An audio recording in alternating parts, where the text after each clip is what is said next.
नमस्कार, I welcome you on my channel. तो आज हम डिस्कस करेंगे कि सूडान में गृह युद्ध क्यों शुरू हो गया है और पूरा विश्व इससे क्यों चिंतित है, और भारत के लोग जो वहाँ पर फंसे हुए हैं उनको निकालने के लिए भारत की सरकार ने क्या कदम उठाए हैं और कौन सा ऑपरेशन उन्होंने लॉन्च किया है। तो ये पूरी जानकारी हम आपको यहाँ पर देंगे। तो उससे पहले चैनल को जल्दी सब्सक्राइब कर दीजिए ताकि कोई भी इन फ्यूचर हमारी अपडेट आए तो आपको ये सबसे पहले मिले। तो अगर हम बात करें सूडान देश की, तो सूडान अफ्रीका का तीसरा और विश्व का 16वां सबसे बड़ा देश है, पर यहाँ पर गृह युद्ध शुरू हो गया है जिसने पूरे देश को तबाह कर दिया है। तो आइए हम जानते हैं कि क्यों सूडान देश में ये गृह युद्ध शुरू हो गया है।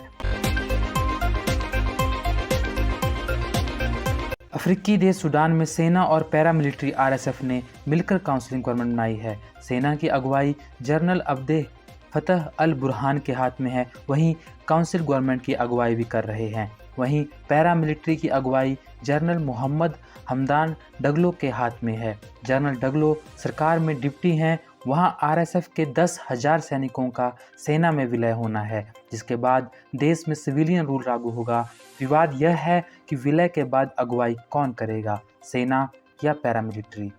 कारण से 15 अप्रैल को फिर से जंग शुरू हुई है। इस बीच कई सीज फायर का ऐलान भी किया गया लेकिन नाकाम रहा। जब तक जनरल बुरहान या जनरल डगलो बातचीत की टेबल पर नहीं आते तब तक सूडान की जनता को हिंसा का नया दौर देखना होगा। तो बेसिकली ये जंग सेना और आरएसएफ जो पैरामिलिट्री फोर्स है वहाँ पर उनके बीच सत्ता के लिए है, क्योंकि इसके पीछे एक और कारण ये भी है कि पूरे अफ्रीकी महाद्वीप में सबसे बड़ा सोने का भंडार सूडान में है। साल 2022 में ही सूडान ने 41.8 टन सोने के निर्यात से 2.5 अरब डॉलर कमाए थे।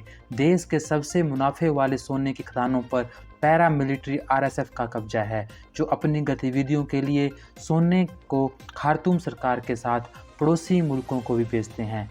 सेना की आंखों में यह बात खटक रही थी कि पैरामिलिट्री आरएसएफ का ही पूरा कंट्रोल सोने की खदानों के ऊपर क्यों है। इसी के चलते दोनों सेनाओं के बीच एक जंग शुरू हो गई है। ये दोनों सेनाएं एक ही कंट्री की हैं, एक है पैरामिलिट्री फोर्स आरएसएफ और दूसरी है जो वहाँ की आर्मी है। उन दोनों के बीच में एक ऐसा युद्ध स्टार्ट हो गया है जिसके कारण पूरी दुनिया में अशांति फैल गई है। इसमें दूसरे देशों जैसे यूएसए और रशिया का हाथ होने की भी आशंका है। सूडान के इस गृह युद्ध से सूडान के आसपास की जितनी भी कंट्रीज हैं उनमें भी अशांति फैल सकती है।